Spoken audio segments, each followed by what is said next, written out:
Welcome to Houston Sports Talk with your host, Robert Land.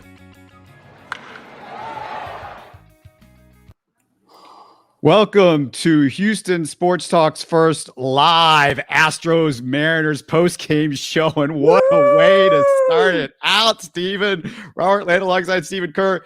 Between the two of us, 60 years combined in sports journalism, and this never gets old, Stephen. It never gets old. What the hell just happened, Robert? What just happened? I cannot comprehend this yet. I absolutely can't. I mean, you'd think this was Game 7 of the World Series, the way this thing ended, and the way I feel right now. But yeah, you're right. It never gets old.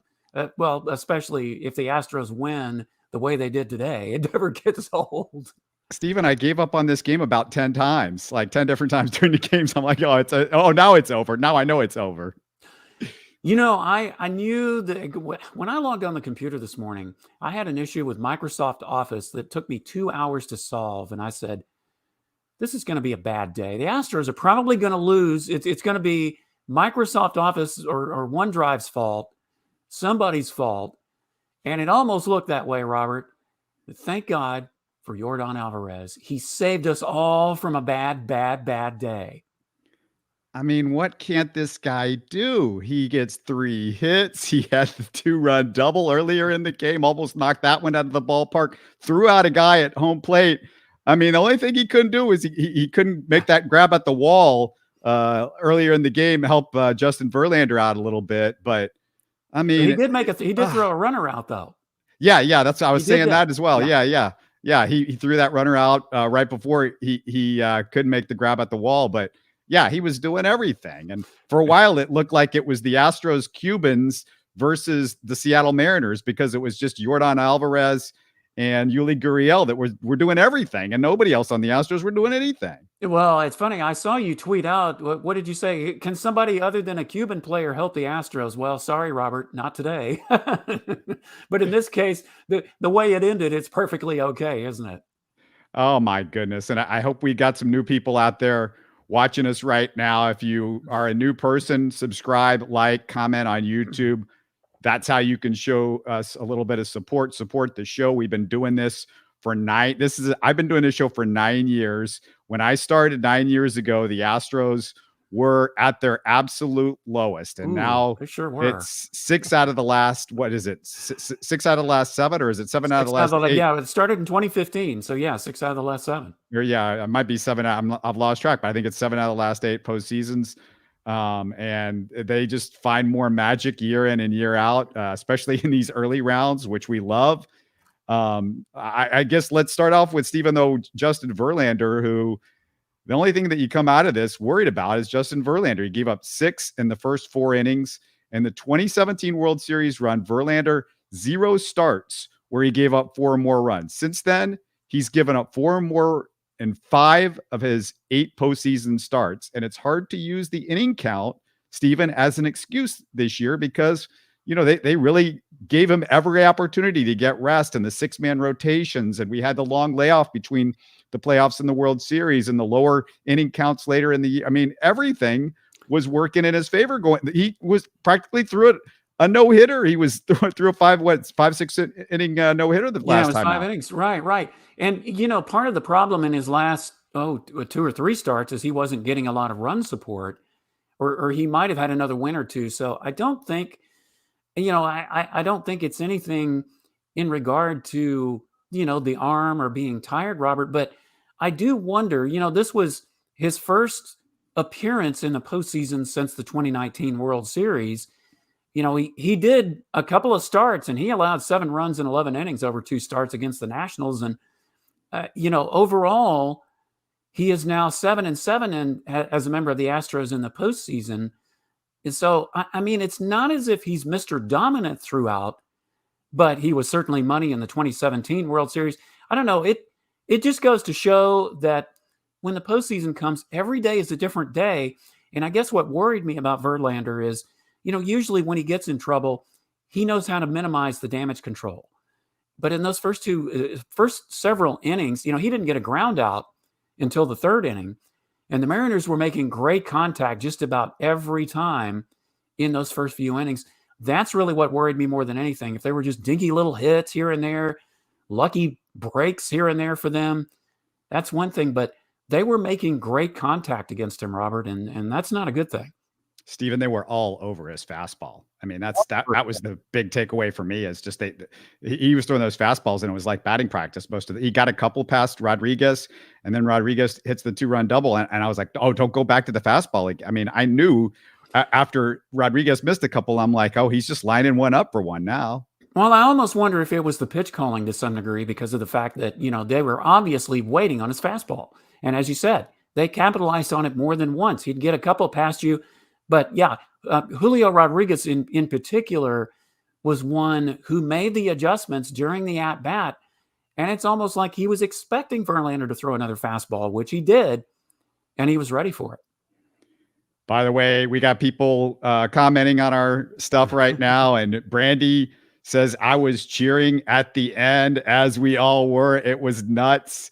Thank you for the comment. Christian Watson, that guy is amazing. Let's go Astros. Which guy do you think he's talking about, Steven? I don't know. I can't imagine who he's talking about. And I tell you what, it was a team effort today, and it had to be, because it was down to the 2 outs, and we just thought, well, we're just going to have to regroup. And then Yordan comes to the plate. And when that happens, honestly, Robert, that's when you can't give up hope. The fact that the offense put them, and even the pitching, put them in a chance to win this game and give Alvarez a chance to be the hero, that is something I still can't believe it, the way this game started out.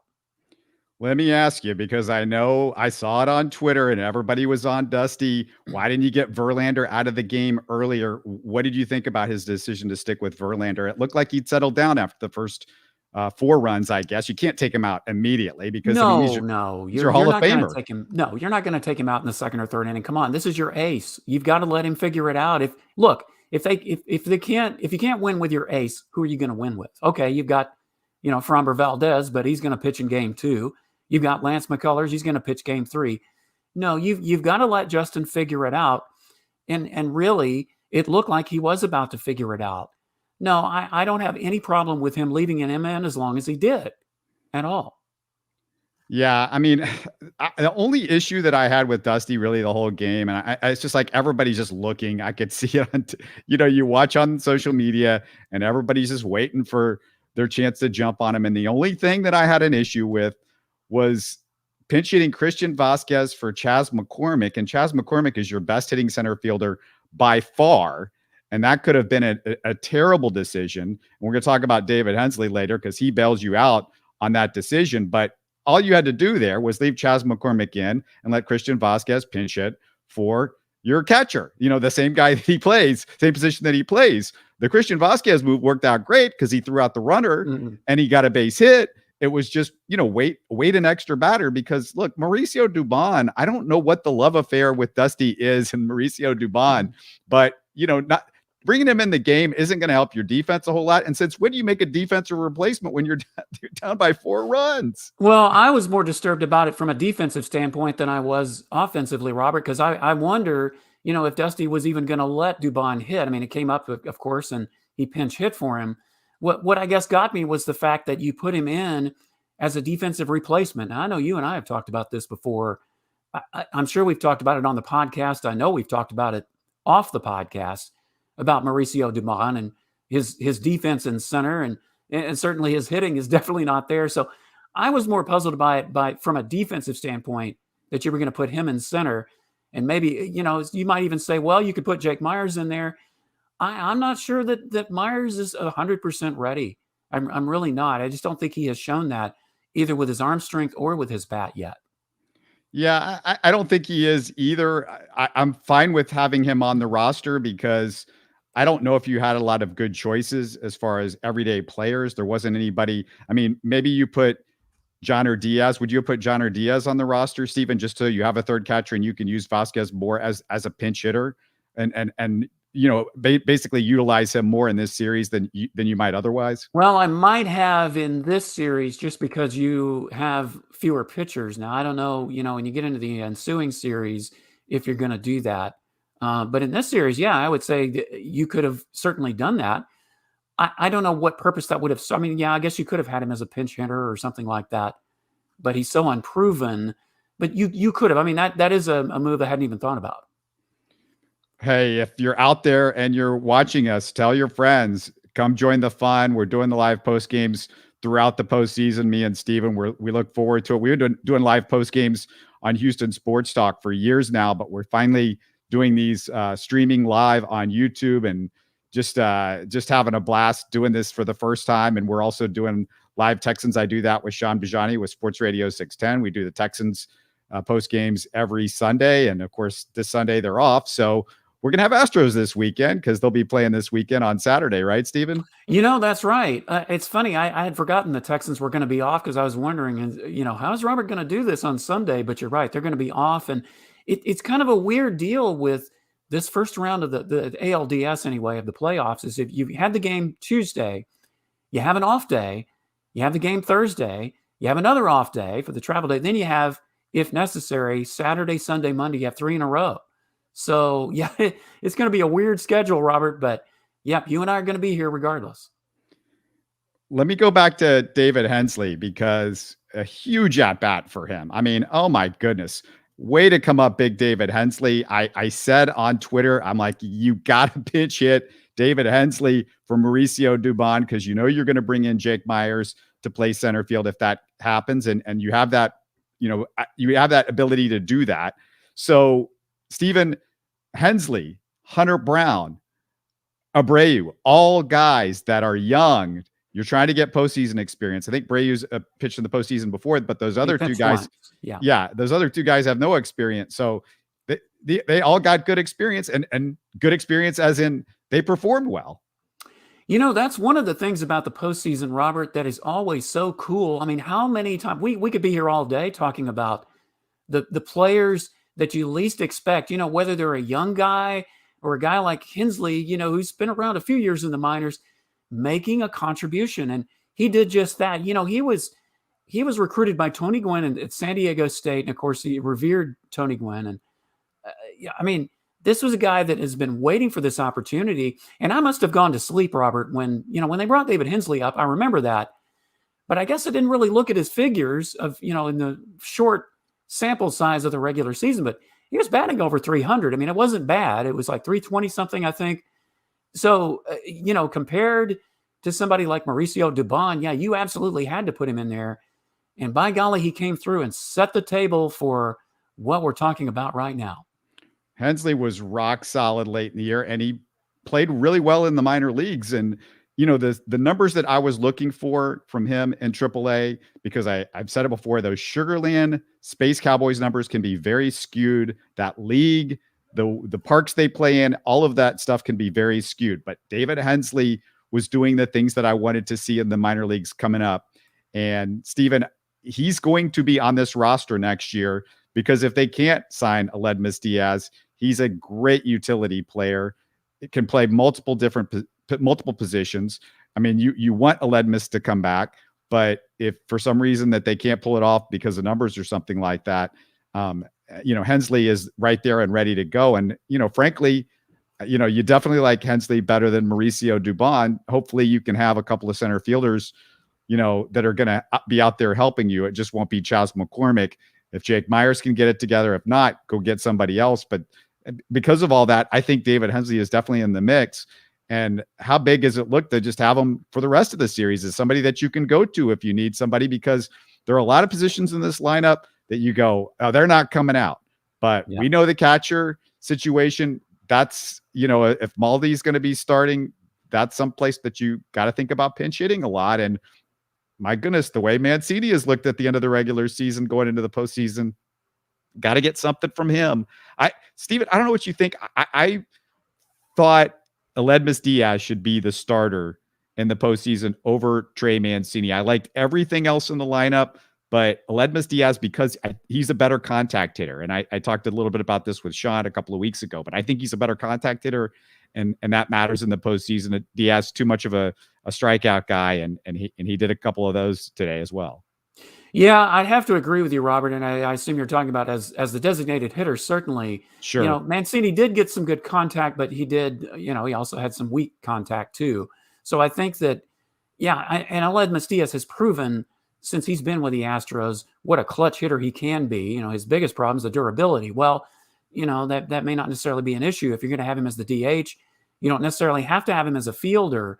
So I think they really need to look at the fact that Mancini has not. I mean, he got off to that great start when he came to the Astros, but since then, he's hitting like what in the 150s. I mean, he just hasn't done it at all. And somebody like Diaz, who's a veteran, has been with the team for several years and has proven that he can hit. Hopefully, in Game 2, you will see him in the DH spot. We can't go anywhere without talking about Alex Bregman with the 2-run home run. And I mean, you wouldn't have been there in the 9th inning if it wasn't for Alex Bregman. Well, that's right. We can't forget that because so I guess there was a non-Cuban who did come to the Astros defense today. It was Alex Bregman. Yeah. And you know what? Here's the thing. When we start talking about Gurriel and Bregman hitting at the beginning of the season, Robert, we were wondering when both of those guys were going to get it together. And toward the end of the season, they started to do that. How big is it and how big will it be if Gurriel is really starting to get hot and Bregman is starting to get hot and Alvarez is doing, what Alvarez normally does? It'd be great if Pena can get into the mix. He didn't do anything today, at least at the plate. It would be nice to get him going. But when those guys, when Bregman and Gurriel get hot and Alvarez is hitting, that's where you definitely have the hope. Absolutely. I mean, the fact that Bregman is back to his old self again. I mean, we mentioned it a couple of times over the last couple of months, but I mean, you can't say it enough to have the old Bregman back. The guy that we saw in 2019 is massive. And hello to Albert. I know Albert over on Twitter. He's out there watching us as well. And hey, Albert. And also, Cyber Hype says the Mariners will always be chokers when it matters most. Epic comeback for Houston. There you go, Steven. So I like that. I saw that. Thank you, Cyber Hype. The trash talk is on its way. Steven, this has nothing to do with the game, but this matters a little bit going forward in the playoffs. And I hope it's not going to matter too much because you would think that he's not somebody that you're really going to rely on. But Phil Maton, the big news coming out just a couple of hours before this game starts that, not surprising that he wasn't on the roster. And I thought, okay, yeah, Maton doesn't deserve to be on the roster. I wanted Hunter Brown on there instead. I didn't want Will Smith, and we get into that in a second. But Phil Maton is now done for the postseason because he hit a wall or his locker or something with his fist. Yeah, he hit his blocker with his fist. It was after his last start. It was last Wednesday. It was October 5th, whatever day that was. It was, that relief appearance he had against the Phillies. Would he give up 1 or 2 runs? I mean, it's not like he gave up 5 or 6 runs, but apparently he was angry, slammed his locker with his fist, and ends up breaking a bone in his hand. So he had surgery, I think, a couple of days ago. He's in a cast for 8 weeks. He's gone for the season. Not very smart. You know why he was angry is because he gave up a base hit to his brother that he faced it the first time. Well, and how do you like that? Your own brother cost you the chance to play in the postseason. Because look, Steven, he still could have played in the postseason. They could very well, if they move on from this series, need another pitcher in the ALCS. They might carry one more pitcher, and it would be between Maton and Will Smith for that pitching spot. Well, and that's right. And let's not forget, Phil Maton, when they got him last year at the trade deadline, he didn't exactly light it up during the regular season. But when they got in the postseason, the guy was money. So, I mean, if you were banking on that happening again this year, well, you can forget it because now he's off the roster because of a silly incident. Okay, so it was against his brother. Are you saying that's the first time that your brother has gotten the best of you, Phil? Come on now.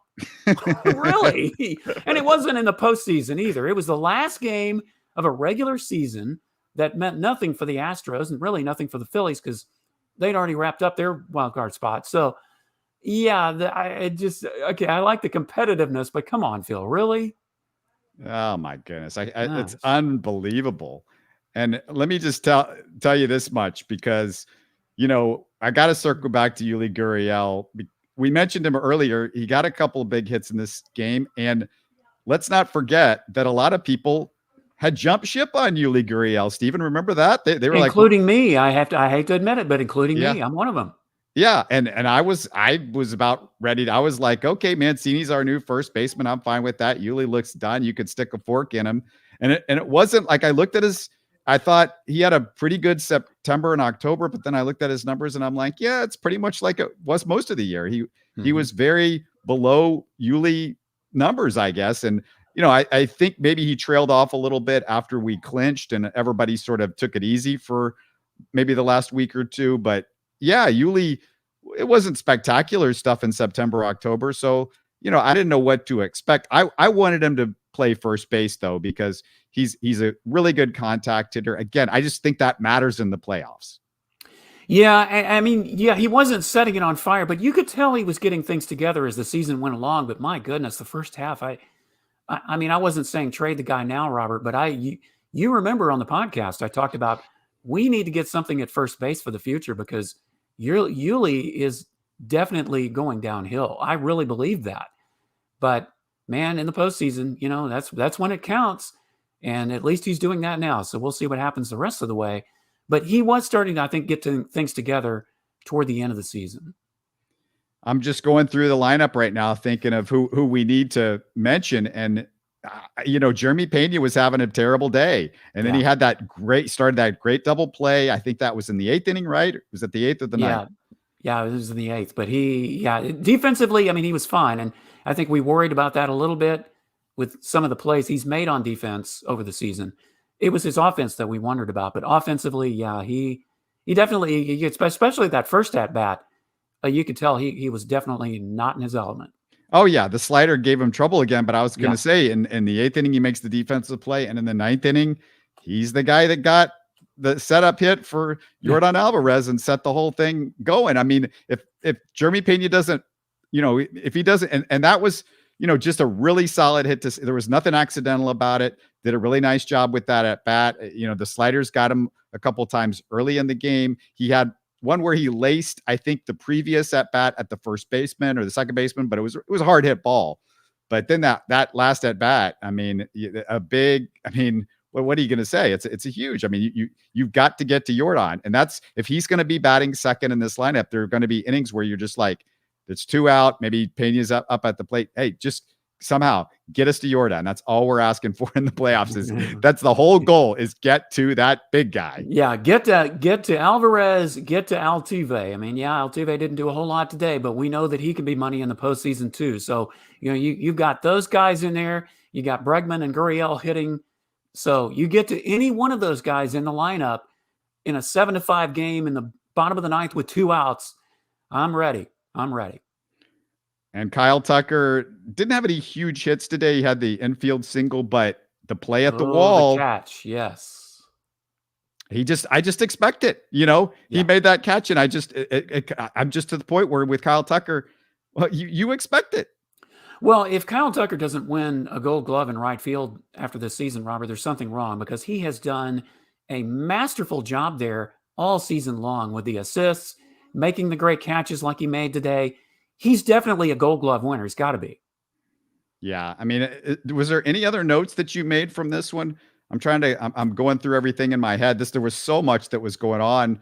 The big things for me were just, was there really any question marks with Dusty Baker? And like I said, I know people think that JV, bring him out of the game. He gave up 3 or 4 runs, but again, Cy Young, Hall of Fame, Steven. I know you agree with me on this one. Yeah. You got to stick with that guy for at least an inning or two. I mean, I know, you can blow out your bullpen, but it's Justin Verlander. Who do you go to that has a better track record in their history than Justin Verlander? He's the Hall of Fame guy. Yeah, that's what I'm saying. He's your ace. With your ace, you're going to give them more rope. And in most, more often than not, Justin is going to bail himself out. Yeah, he struggled today, but in most of the starts where he does get into some trouble, it's not like he gives up 5 or 6 runs in an inning. He usually pulls it together, and you have to trust your ace. I think a lot of it just goes with the trust that a manager has to have in his pitchers. And yeah, he didn't have it today, but perhaps he will the next time. But when he's your ace, you give them more rope than you would, say, somebody like, I don't know, Jose Urquidy or even somebody like Lance McCullers. If you get in that kind of trouble, you're probably going to take him out a little bit sooner than you would a Justin Verlander. If it were Garrett Cole, you'd do the same thing, right? Oh, of course. I mean, and I don't think anybody would have questioned leaving Garrett Cole in there a few years ago. I mean, the difference, I think the reason why everybody might have been panicking is just it's game one and it's Verlander. And oh my God, there's panic when you're down big in game one and it's only a 5-game series. And oh, you can throw everybody that game because there's still a couple days before the next game and a couple more days till the next game. So I understand it. And I just feel like there's this PTSD with Dusty Baker. It's like everybody is just waiting for the terrible move or the awful thing. And, sometimes you just gotta, just like trust in Justin Verlander is usually a good thing. Like I said, though, he's got to get it straightened out in the playoffs. I want to see the Justin Verlander that we saw in 2017 and not the last couple of times. And, you can't say he was pitching better in 2017 than he is this year because he had an under 2 ERA and he's just been, it's been an extraordinary season in this Cy Young season and the whole 9 yards. Stephen, before we get going, a couple last things. The Astros, they've got 2 days off till the next game.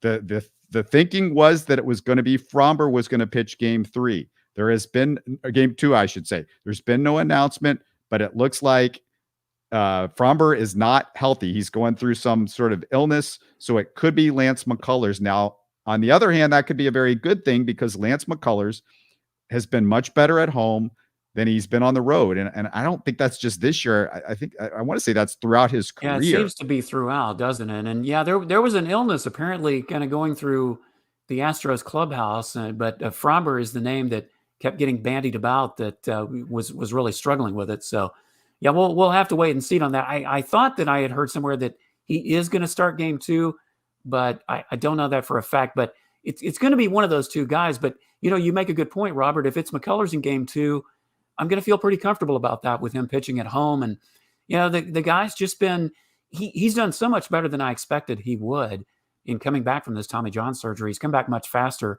It's like he gets better every start. One other thing that I teased earlier, Will Smith, not on the postseason roster, no Right. lefties on the postseason roster. I am so glad to see this because what you do is you put your best arms out there, Stephen, and I'm respecting the Astros for this move because I was worried that they were going to go the other way. But Dusty said in the comments when they asked him about it, I only have one vote. So I have a feeling he might have wanted Will Smith on the roster. But look, man, you get the better arm out there. Jose Urquidy, Jose Urquidy is the better arm. And I got into a big argument. Somebody was throwing a bunch of analytics at me, Stephen, about Urquidy versus Will Smith and all of these numbers. But look, Will Smith has pitched in garbage time for most of the last 2 months with the Astros. Has he been better with the Astros than he was with the Braves earlier this year? Yes. Does he have a good track record in the playoffs? Yes. But the guy is now in his mid-30s. It's not the same stuff. Jose Urquidy is a better pitcher. Usually the better pitcher is the guy in the starting rotation. And you could talk about high leverage situations, but when Urquidy walks to the mound as a starter, he's always that you're in a high leverage. It's a close game. You're facing guys second, third time through the order. Will Smith doesn't do that. And also, Stephen, it's just more valuable to have somebody in the playoffs that if you need to, like in a game today, we saw Brian Abreu go a couple of innings. I don't want to throw Will Smith out there for 2 innings, but I'm fine with throwing Urquidy and Garcia and Hunter Brown out there for 2 or 3 innings. And if you get into an extra inning situation or whatever, you got those guys. So that's just my thought on that. I understand, that analytics has become a very important part of baseball, and rightfully so. I mean, numbers, do back up a lot of things, but I also believe in the human element. You've got to have a little of both, Robert. And I've always said what you just said. You put your best pitchers out there or put your best arms on the roster. If you can't win with the best arms, then you're probably not going to win most of the time. So I'm with you. The analytics thing is great. And in numerous situations, that is going to help you. But in this case, I still say that, and Dusty certainly subscribes to it, he's still kind of an old school guy. He's gonna put the best arms on the roster. And I think that's what he did in this situation. Let's wrap this thing up because this is going to be so much fun, and we're going to give you guys some more of this as the postseason goes on, and we're going to continue to do the live shows. But just an incredible win for the Astros, 8-7. They fight back down 7-3, down 4-0, down multiple times in this game. 2 3-hit games by Yordan Alvarez and Yuli Gurriel. Of course, Yordan Alvarez with the massive 3-run homer to win the whole thing. You've got the pitching outside of Justin Verlander. 4 guys give you 1 run over the last 5 innings of this game. Abreu, Javier, Hunter Brown, Montero. Everybody went out there and did their job. Javier gives up the 1 run, but it was a good 1 inning for Christian Javier to get in because he got a little action. He got a little practice because he might be out there again in game 4. You don't know. He might be out there again in game 3 if Frommer's not ready. So you needed Javier to kind of get warmed up a little bit. It's almost like a little throw day for him. And you still got the W after all of that. So the Astros win this one 8-7. I want to thank my co-host, Stephen Kerr. Astros-Mariners postgame, game 1. Let's wrap this baby up, and looking forward to doing this really soon. Want to thank everybody out there that listened and watched us, and hope to see you guys again. Keep up with us. Keep up with Houston Sports Talk. We're on all your major platforms. Subscribe to us on YouTube. We put out shows all the time. Great guest. Looking forward to do this again with Steven. Thanks a bunch. Absolutely, Robert. Always a pleasure.